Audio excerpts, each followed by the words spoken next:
అదే RTV app వార్తల్ని క్షణాల్లో చదివే అవకాశం ఉంటుంది. ఒక న్యూస్ పేపర్, ఒక టెలివిజన్ ఛానల్ మీ చేతుల్లో ఎప్పుడూ ఉంటాయి. రాంబిల్లి సంఘటన తీసుకుంటే హోమ్ మినిస్టర్ గారి పక్క నియోజకవర్గం ఆ దచ్చినేని అమ్మాయికి సురేష్ అనే వ్యక్తి ఇంటికి వెళ్ళి కత్తితో పొడిచి చంపేశాడు. అసలు అతను జైలు నుంచి వచ్చాడు. జైలు నుంచి వచ్చేటప్పుడు కుటుంబ సభ్యులు పోలీసుల దగ్గర ఎంతగానో మొరపెట్టుకున్నారు, ఇతని వల్ల ప్రమాదం ఉంది మా అమ్మాయికి అనేసి. అయినా కూడా పోలీసులు పట్టించుకోకపోవడం వలన, ప్రభుత్వం పట్టించుకోకపోవడం వలన అతను దర్జాగా ఇంటికి వచ్చి పొడిచి చంపేసి వెళ్ళిపోయాడు. అక్కడ ప్రభుత్వ వైఫల్యం, పోలీస్ వైఫల్యం మనకు కనిపించట్లేదా? ఇన్ని రోజులైనా కూడా కుటుంబానికి కనీసం ₹1 ఆర్థిక సహాయం ప్రభుత్వం ఇవ్వలేదు సరికదా. దగ్గరలో ఆ డెడ్ బాడీ ఉంటుండగానే హాస్పిటల్లో పోస్ట్ మార్టం కోసం దగ్గరలోనే సన్మానాలకు హోమ్ మినిస్టర్ గారు వెళ్ళారు. అలాంటి పరిస్థితి ఈ రాష్ట్రంలో నెలకొనుంది. అలాగే ఎన్నో సంఘటనలు, దారుణమైన సంఘటనలు ఈ రాష్ట్రంలో జరుగుతూ ఉన్నాయి. ప్రతిసారి కూడా ప్రభుత్వ వైఫల్యం క్లియర్గా కనిపిస్తూ ఉంది.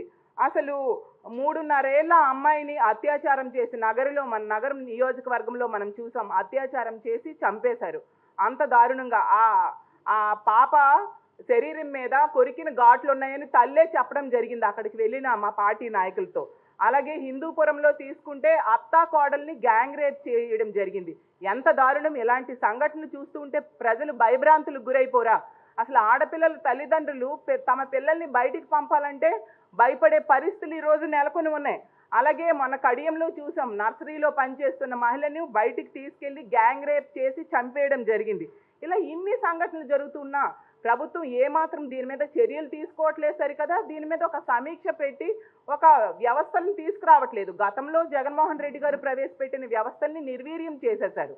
దిశ యాప్ అనేది నిజంగా దేశానికే ఆదర్శం. ఆ దిశ యాప్ కనుక ఉంటే అసలు అమ్మాయిలు తమ మొబైల్లోనే ప్రభుత్వ యంత్రాంగం మొత్తం ఉన్నంత ధైర్యం ఫీల్ అయ్యేవారు. ఎందుకంటే SOS బటన్ నొక్కిన 10 నిమిషాల్లోనే పోలీసులు వచ్చి రక్షించేవారు.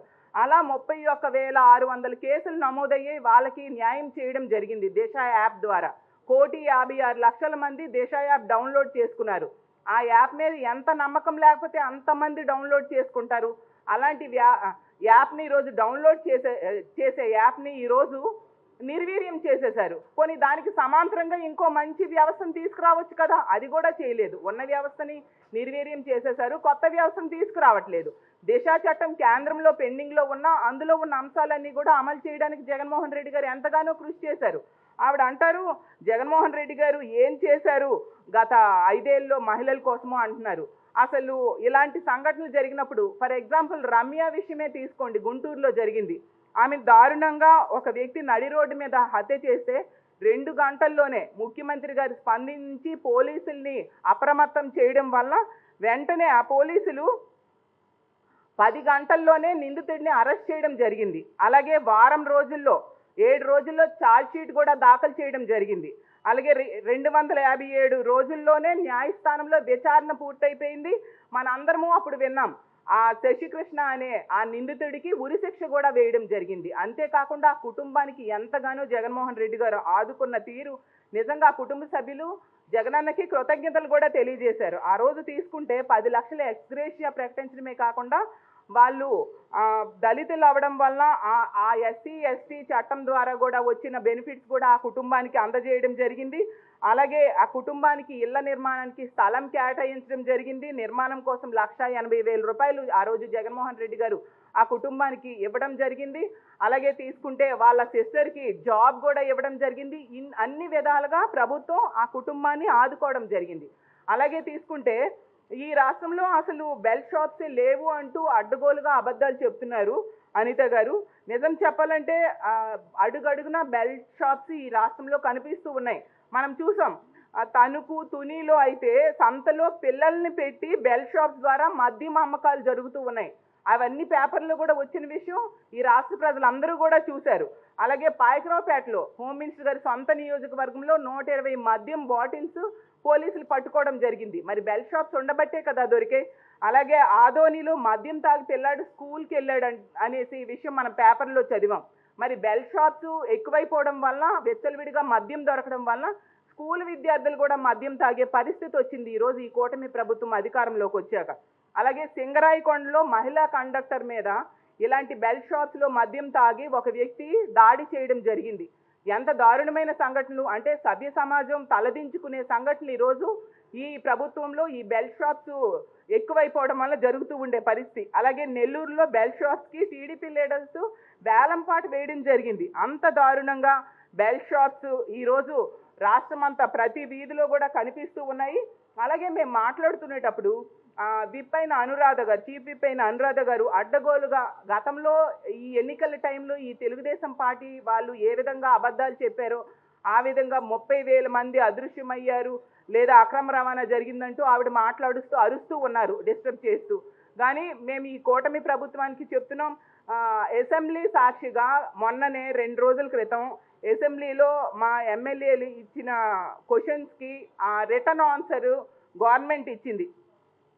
ఈ రాష్ట్రంలో మహిళల అక్రమ రవాణా కేసులు కేవలం 34 మాత్రమే, అక్రమ రవాణా బాధితులు కేవలం 46 మంది మాత్రమే మన రాష్ట్ర హోంశాఖే ఇస్తే విప్ అయిన ఆవిడ ఆ విధంగా అరుస్తూ ప్రజల్ని తప్పుదోవ పట్టించడానికి అంటే ఇలాంటి సభలో, చట్ట సభలో ప్రజల్ని తప్పుదోవ పట్టించడానికి ఇంత దారుణమైన అబద్ధాలు 30,000 అంటూ ప్రజల్ని తప్పుదోవ పట్టిస్తూ ఉన్నారు. మేము దీన్ని తీవ్రంగా ఖండిస్తూ ఉన్నాము.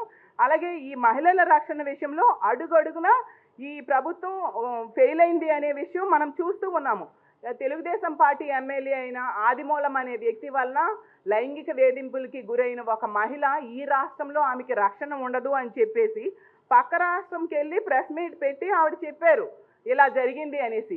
ఏం యాక్షన్ తీసుకున్నారు? ఆదిమూలం అనే వ్యక్తిని అరెస్ట్ చేయాలి కదా, అరెస్ట్ చేయలేదు ఈ రోజు వరకు కూడా. అలాగే తీసుకుంటే టీడీపీ ఎమ్మెల్యే కొలికిపూడి శ్రీనివాస్ అనే అతని వేధింపుల వలన ఒక మహిళా వీఆర్ఓ ఆత్మహత్యాయత్నం చేసుకుంది. అసలు ఆమె భర్త కూడా టీడీపీ నాయకుడే. అంటే తెలుగుదేశం పార్టీ కార్యకర్తలకు కూడా వాళ్ళ ఎమ్మెల్యేల నుంచి ఇలాంటి లైంగిక వేధింపులు గురవుతూ ఉన్న పరిస్థితి. మరి పొలిటికల్ పంచాయతీ చేసేసారు తప్ప ఏమి న్యాయం చేశారు ఆ వీఆర్ఓకి అని నేను అడుగుతూ ఉన్నాను. అలాగే కాకినాడ రూరల్ జనసేన ఎమ్మెల్యే అనుచరులైతే మనం చూసాం, ఒక ఫీల్డ్ అసిస్టెంట్ని ఎంత దారుణంగా లైంగిక వేధింపులు గురి చేశారు. నెల మామూలు ఇవ్వాలి లేదా తప్పుడు పనులు చేయాలి అని చెప్పి ఆమెకి వేధించడంతో ఆమె ఆత్మహత్యాయత్నానికి పాల్పడింది. అలాంటి దారుణాలు జరుగుతూ ఉంటే ఈ అనుచరుల మీద ఏం యాక్షన్ ఈ ప్రభుత్వం తీసుకుంది అని మేము అడుగుతూ ఉన్నాం. దళిత సంఘాలు ఆ రోజు ఆందోళన చేస్తే ఎఫ్ఐఆర్ కట్టారు, అంతవరకు కనీసం ఎఫ్ఐఆర్ కూడా ఈ ప్రభుత్వం కట్టని పరిస్థితి.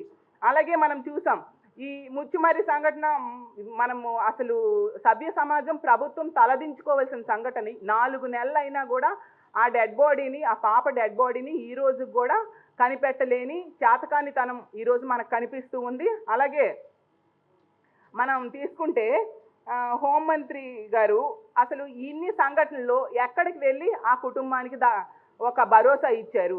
అసలు ఎన్ని కుటుంబాలకి ఇన్ని హత్యలు, ఇన్ని అత్యాచారాలు జరిగితే ఎన్ని కుటుంబాలకి ప్రభుత్వం నుంచి ఆర్థిక సాయం అందింది అని మేము అడుగుతూ ఉన్నాము.